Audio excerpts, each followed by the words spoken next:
창세기 5는 강의 태초 안에서 말씀 안으로 7번째 은혜의 시간을 시작하도록 하겠습니다.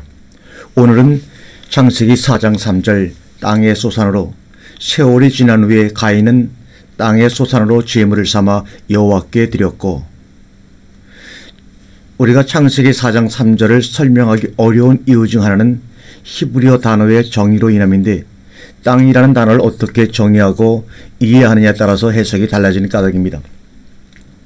히브리어에는 창세기 1장 1절에는 땅으로 번역된 에레츠도 있으나 본절에서는 아다마가 사용되었습니다.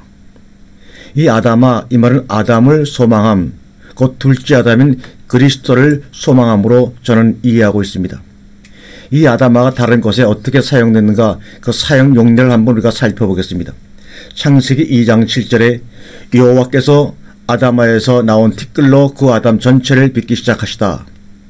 창세기 2장 9절 여호와께서 아다마에서 나온 보기에 아름답고 먹기에 좋은 완전한 나무가 나게 하시니. 창세기 3장 17절과 18절에 아담과 하의 범죄로 아다마가 저주를 받아 가시덤불과 엉겅퀴를 내게 됨. 창세기 3장 23절에 그가 취하게 된 아다마를 봉사하도록 섬기도록 에덴 동산에서 그 사람을 내어보내시고 그룹들과 하영검으로. 또 창세기 4장 2절에 가인은 아다마를 봉사함이 있었다. 창세기 4장 3절에 가인은 여호와를 위하여 아다마의 결실에서 나온 선물을, 이렇게 다양하게 아다마라는 용어들이 창세기 4장까지 쓰이고 있습니다. 가인과 아벨의 기사에서 가인과 그의 예물을 여호와께서 응시하지 않은 이유는 무엇인가? 아담과 하와가 범죄함으로 말미암아 땅은 아담하는 저주를 받아 가시덤불과 엉겅퀴를 내게 되며, 3장 17절 말씀입니다.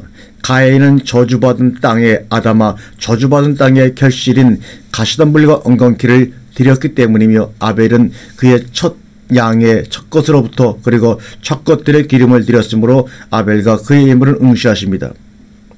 물론 여기에는 예물 자체를 가지고 하나님이 차별하는 것은 아니지만 더 깊은 내용이 있지만 오늘은 이렇게 넘어가도록 하겠습니다. 양이라는 거 히브리어로 쫀입니다. 쫀. 어떤 이 뜻은 어떤 목적을 향하여 나아가다라는 의미의 동사 야자에서 유래하였으므로 창조주의 목적인 둘째 아담 그리스도를 향하여 나아감으로 해석이 되며, 첫 것들은 첫 열매를 향한 사역, 장자로서 마지막 아담을 향한 사역이라고 이해할 수가 있습니다.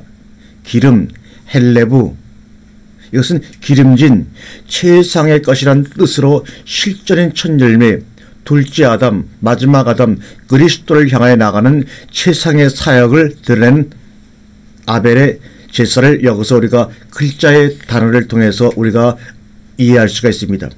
히브리서 기자는 믿음으로 제사를 드렸다고 표현했습니다. 새로운 세계의 창조와 혼돈과 파멸의 차이는 빛 대신 예수 그리스도 안에 있다는 진리를 말입니다.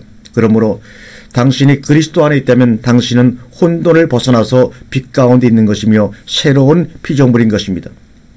그럼 어떻게 태초로 돌아갈 수 있나요? 이런 질문이 생기는 것이 정말로 옳은 질문입니다. 요한복음 1장에서 태초에 말씀이 계셨으니 그 말씀이 하나님과 함께 하셨고 만물이 그로 말미암아 창조되었고, 이렇게 우리에게 증언하고 있습니다. 태초에 하나님과 함께 계시던 그 말씀 예수 그리스도를 만나니 나에게는 그 시간이 태초가 되고 새로운 창조의 삶을 시작하는 순간이요 시간이 되는 것입니다. 이번에는 창세기 1장 1절과 2절의 관계성에 대해서 서로 어떤 관계가 있는가에 대해서 우리 한번 또 논의를 해보겠습니다.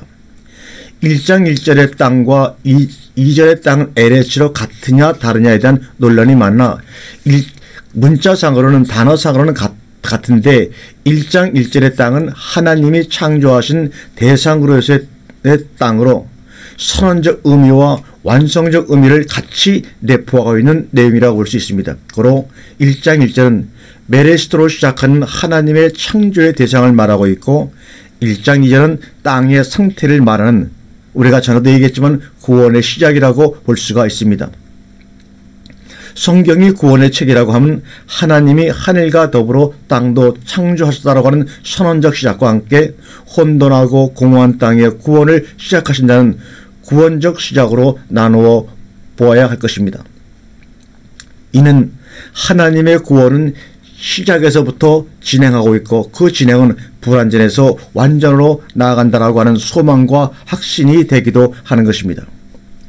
땅이라고 하는 거 에레츠, 이 세계 자음으로 이루어졌는데 이 세계 자음을 글자 그대로 뜻을 풀어본다면 하나님이 당신의 백성들을 낳기 시작하는 것, 이런 말입니다.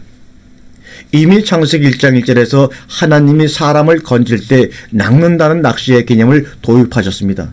그래서 예수님도 베드로에게 사람 낳는 어부가 되게 하셨다 함과 같이 이미 예수님이 이 말씀을 사용하시기 전에 창세기 1장 1절의 땅이라는 단어 속에 사람을 낳는 어부가 되게 하겠다는 그 말씀을 이미 천명하신 것으로 우리는 이해할 수가 있습니다.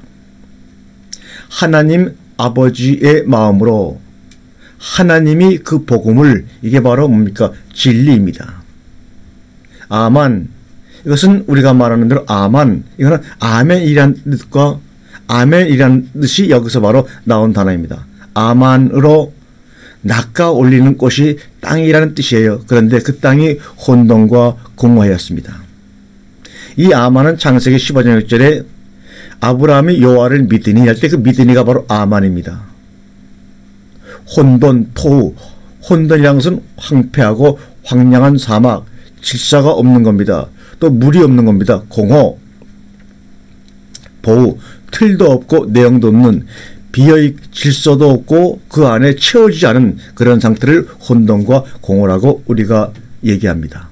땅은 하나님이 담아놓은 진리로 해석되지 않으면, 이해되지 않으면 그것은 그냥 없는 거야.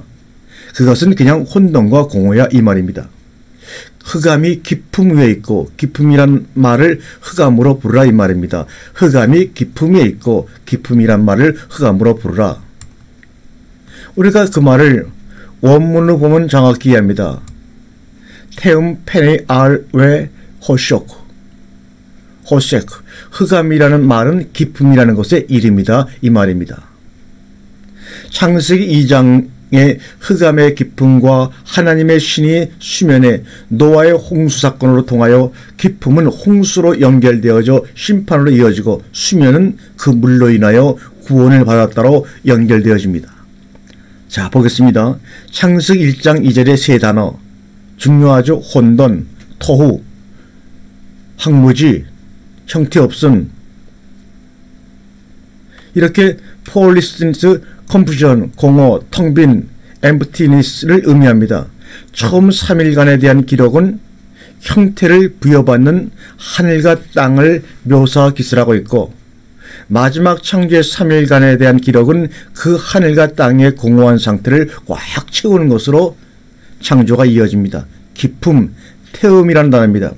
이 여성 단수 명사는 동사 훔에서 유래했는데, 훔이 무슨 말이냐? 고함치다, 노하다에서 유래했으면 노하는 물들, 소리치는 물들로 시편 42편 7절에는 번역되고 있습니다. 깊은 바다, 바다 깊은 물, 바다 깊은 심연을 의미합니다.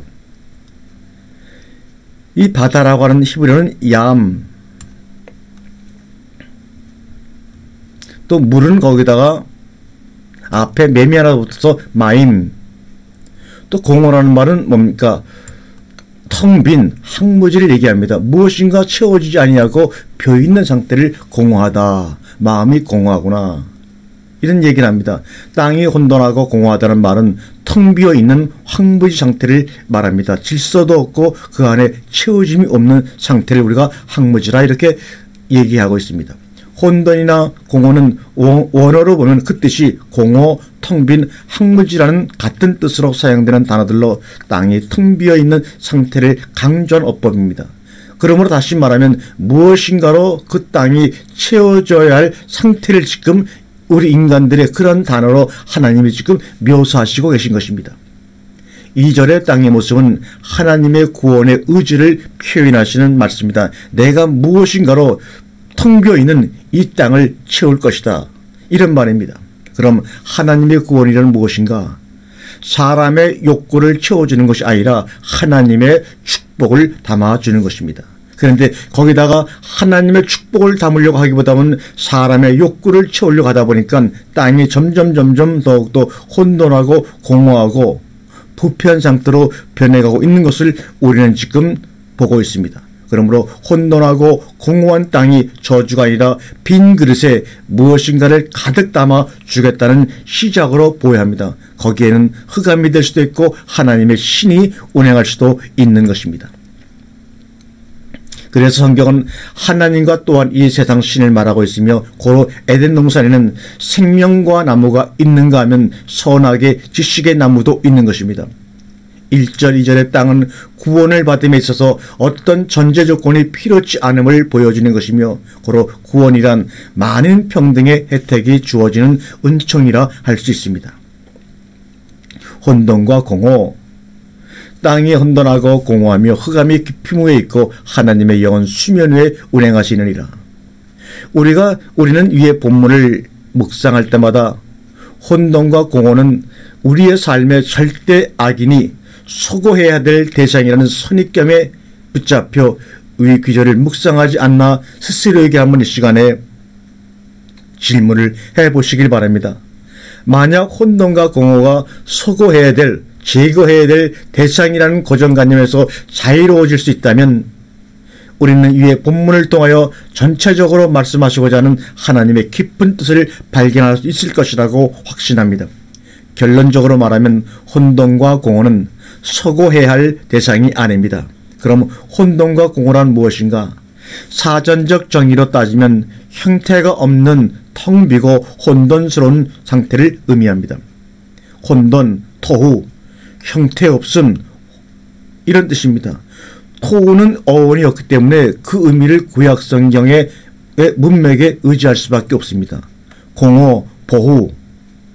그러나 우리의 인식의 측면에서 정리를 내린다면 아직 생겨나지 않은 것, 경계가 분명하지 않은 것, 불확실한 것, 혼하게 밝혀지지 않은 것을 의미합니다.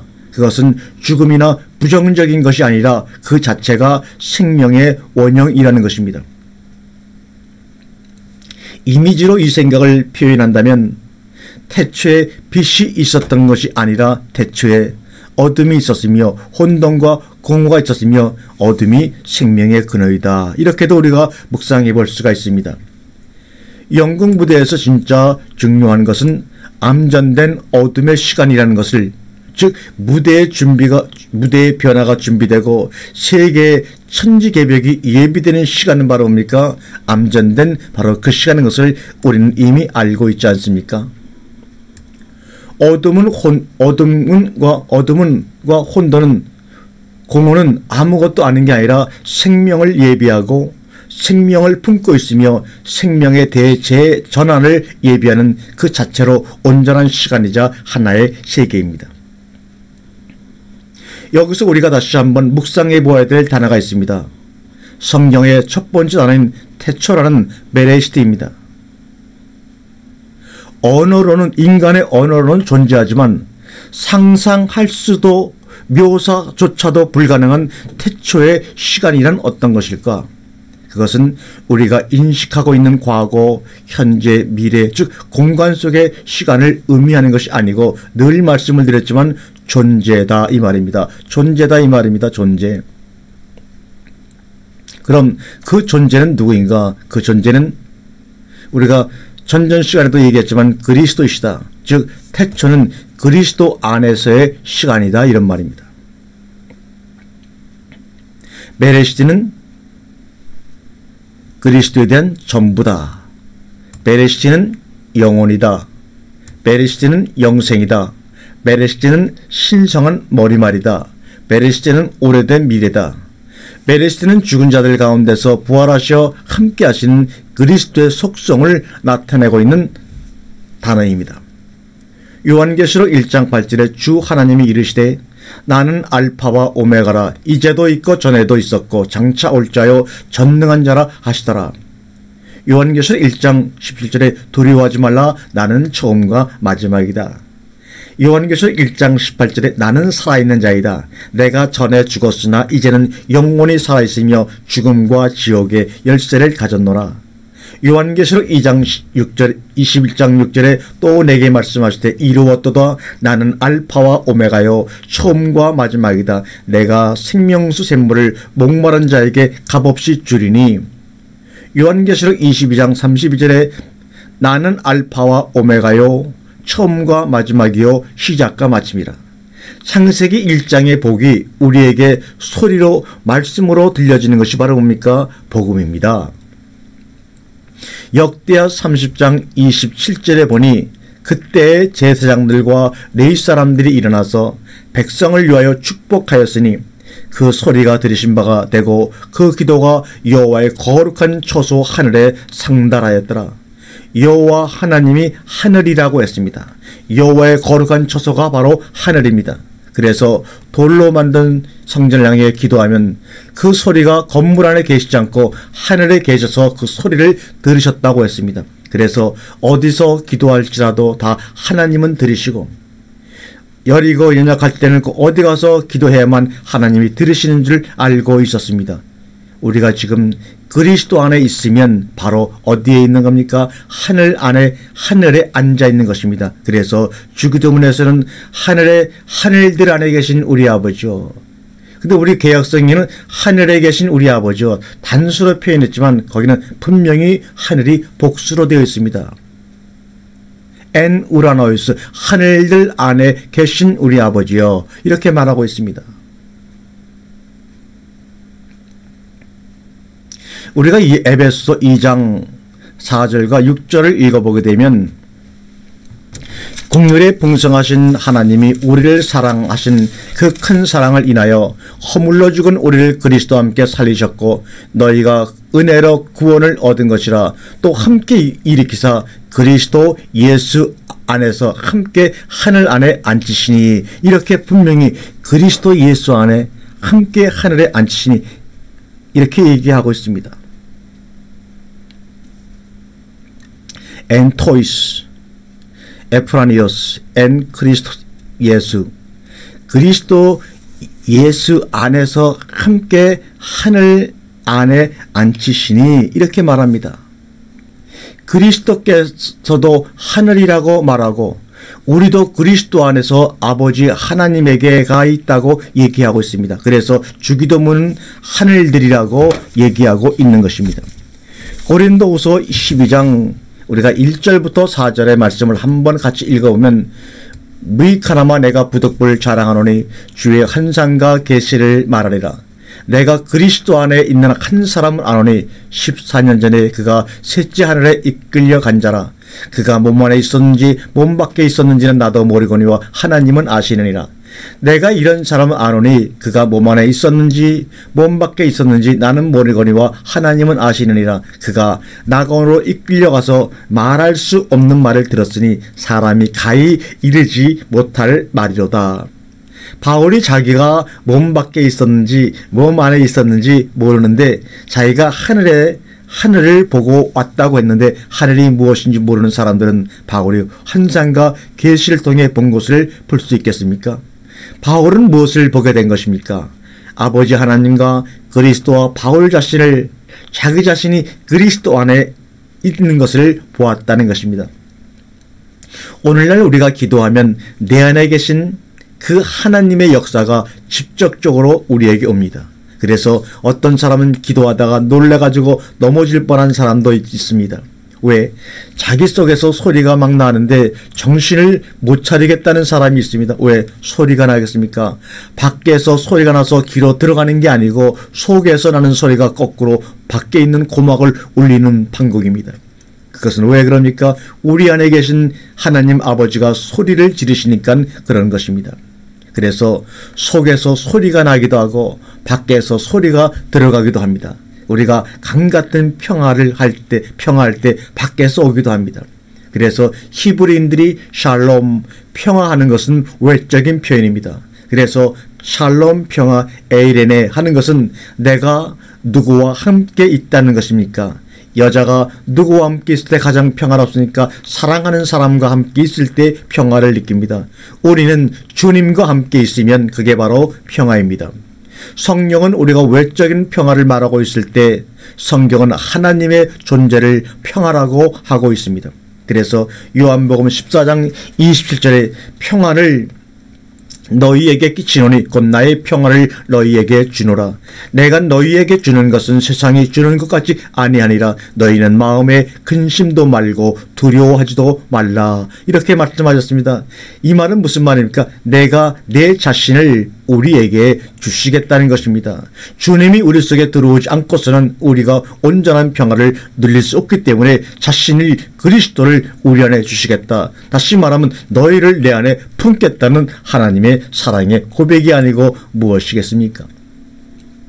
십자가 사건 이전에는 제자들과 그리스도가 몸 밖에서 서로 대화를 했습니다. 그러나 십자가 사건 이후에는 제자들에게 주님이 직접적인 역사가 있었습니다.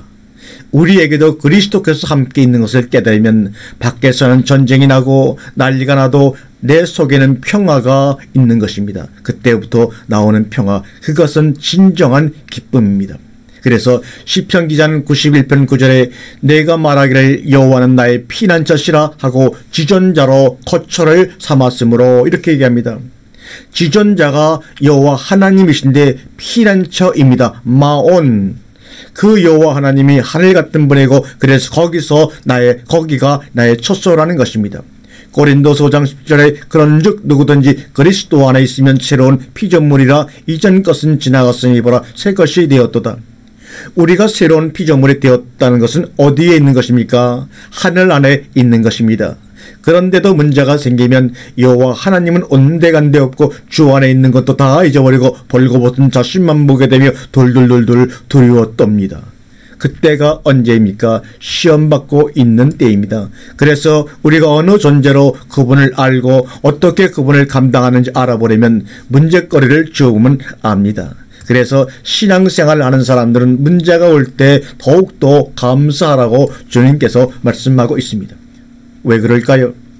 하나님이 그때 나를 직접 체크하고 테스트하고 있는 순간이기 때문입니다. 그래서 믿음의 선진들은 다니엘이 사자굴에 들어갈 때도 들어가기 전에도 걱정했다는 말이었고 하나님 내가 사자굴에 들어가니까 나에게 믿음을 주시옵소서 믿습니다 했다는 말도 없습니다.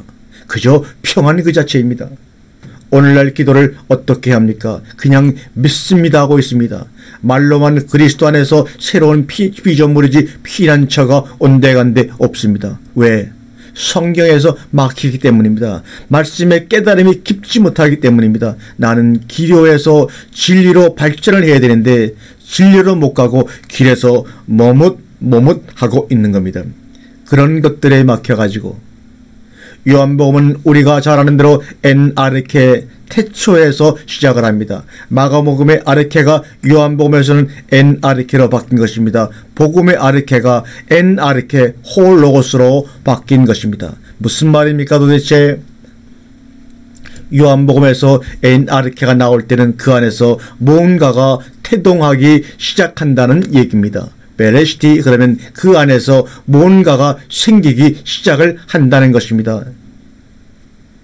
애기보가 있다는 것은 그 안에서 아기가 자라고 있다는 얘기 아닙니까? 아르케는 그냥 단순한 기능을 할 수 있는 지체입니다. 그런데 엔아르케가 됐다는 얘기입니다. 그것은 그 안에 무엇이 있기 시작을 했다는 것입니다. 그 엔아르케가 요한복음 끝에 가서는 뭡니까? 요한복음 21장 25절에 예수의 행하신 일이 이외에도 많으니 만일 낱낱이 기록된다면 이 세상이라도 이 기록된 책을 두기에 부족할 줄 아노라. 꽉 차버린 것입니다. 그 말씀이 꽉 차버렸어요. 그 이름의 성취가 이 세상에 꽉 차버린 것입니다. 엔아르케는 오복으로 따지면 생육입니다. 그리고 계시록의 끝은 다스림에 관한 이야기를 우리에게 증거하고 있습니다. 그래서 계시록의 아마겟돈 전쟁은 곧 정복하기 위한 싸움입니다. 이 싸움은 이미 승리가 보장된 상황에서 싸우는 싸움입니다. 걱정할 것이 없습니다. 계시록 20장 8절에 나와서 땅의 사방 백성 곧 곡과 마곡을 미혹하고 모아 싸움을 붙이니 그 수가 바다 모래 같으니라. 숫자 많은 것 충만 가지고는 안 됩니다. 정복하고 다스려야 이기는 것입니다. 정복 다스림에 대한 보장이 있어야 합니다. 결국 성경은 예수 그리스도가 이렇게 하셨다는 것입니다. 그래서 그 바톤을 이제는 너희에게 넘겨준다는 겁니다. 우리에게 넘겨받아야 합니다. 그러니까 우리는 성경 그 다음이 세대인 것입니다. 사도행전 그 다음에 세대이고 로마서 그 다음에 세대가 바로 여러분과 저입니다. 이런 성경의 다음 세대를 뭐라고 합니까? 새 시대라고 하는 것입니다. 그러니까 이제부터 행하는 모든 것들이 전부 새 시대의 성경이 되는 것입니다. 그러니까 우리는 가만히 있을 수 없다는 것입니다. 할까 말까 따져볼 일이 아니라는 얘기입니다. 처녀 총각이 둘이 만나서 시집을 가서 한 집에 살다가 보면 어린애를 안 낳으려고 하는 것이 어린애를 안 낳으려는 것이 무엇보다도 더 어렵습니다. 그러니까 우리가 무엇을 안 하려고 하는 자체는 무엇을 하려고 하는 것보다 더 어려워져야 합니다. 다음에는 우리가 하나님을 도대체 안다고 하는 것을 어떻게 이해할 것인가. 나 하나님 알아요. 나 하나님 믿습니다. 하나님을 믿는다는 말은 하나님을 알기 때문에 믿는다는 말입니까? 하나님에 대해 자세히 모르기 때문에 일단은 믿어보겠다는 말입니까? 뭔가를 이성적으로 우리가 한번 상고해 봐야 되는데 우리는 그냥 넘어갑니다. 뭔가 안다고 착각을 할 때가 많이 있습니다. 여러분은 어떠십니까? 요한복음 17장 25절에 의로우신 아버지여, 세상이 아버지를 알지 못하여도 나는 아버지를 알았사옵고 저희도 아버지께서 나를 보내신 줄을 알았사옵나이다. 이 말은 어느 사람이 한 것이 아니라 바로 예수 그리스도가 십자가에 돌아가시 직전 기도하시면서 아버지를 알고 있다고 당당하게 말씀하고 있습니다.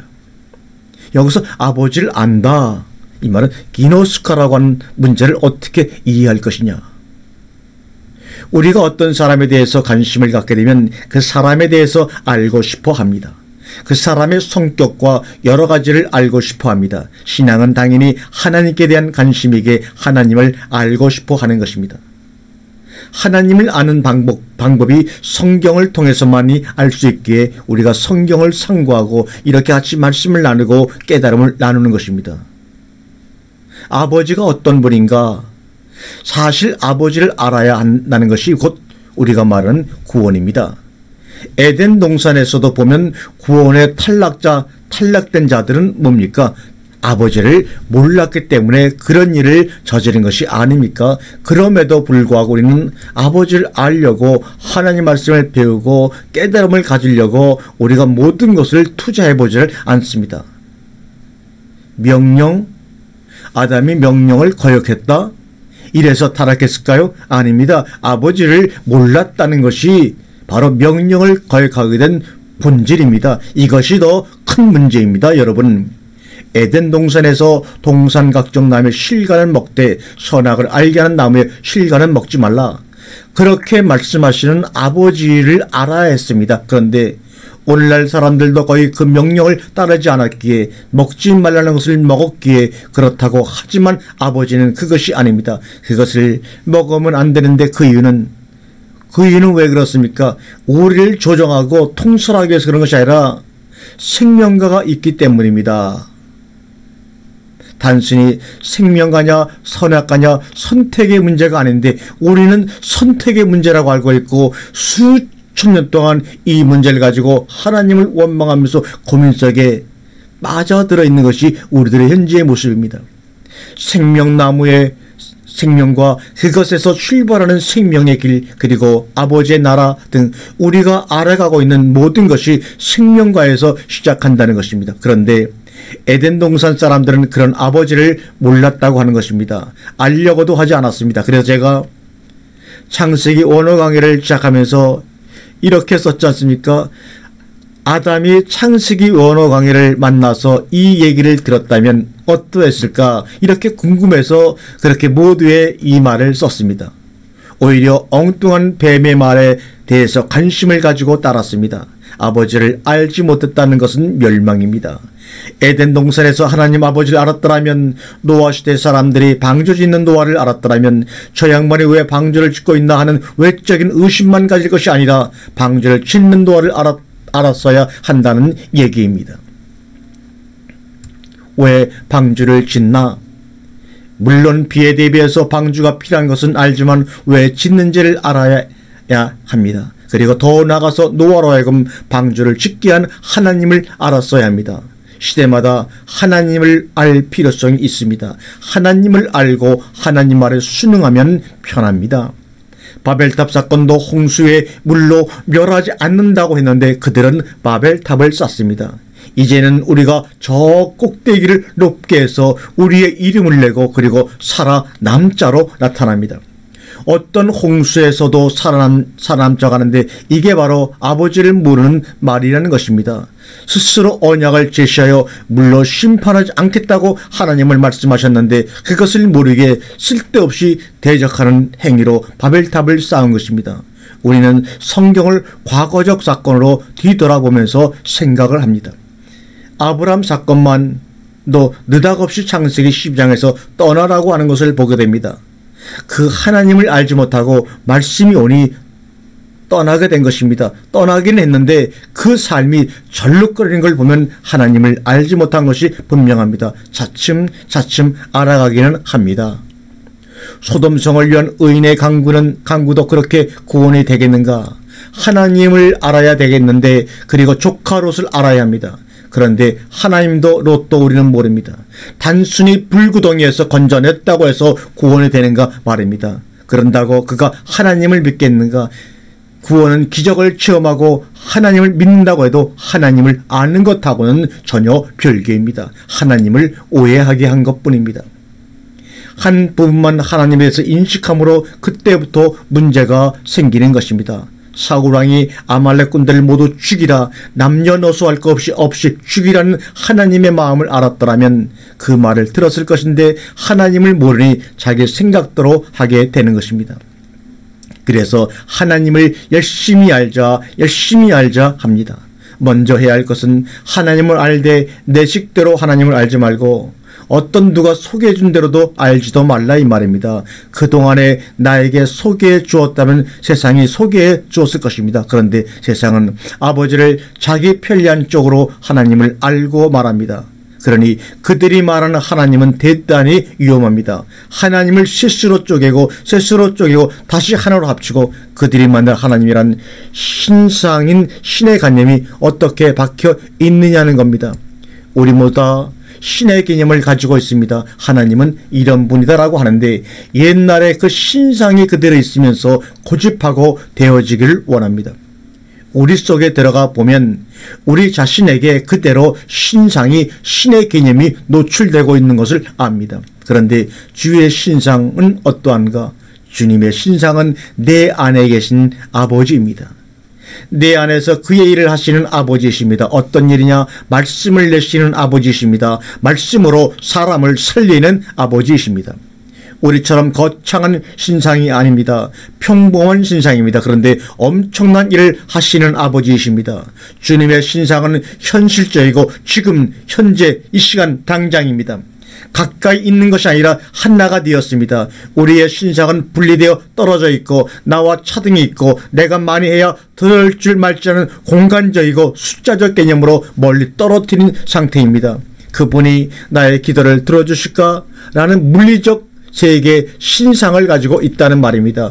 주님의 신상은 내 안에 계시고 지금 말하는 것도 그분이 말하는 것이고 그분이 말하는 것이 사람을 살리는 레마이고 우리가 어느 정도까지 가야 하느냐 하면 하나님의 말씀을 말한다고 할 때 들리느냐 떠오르느냐 느끼는 것을 말하냐 하는데 아직도 우리는 공간적 시간적 개념의 물리적 신상을 가지고 있기에 귀로 들리느냐 마음에 떠오르느냐 느낌이냐 식으로 물어보고 궁금해합니다. 그러나 내가 말씀이 와 있는 상태에서 믿음으로 말해버리면 말씀이 됩니다.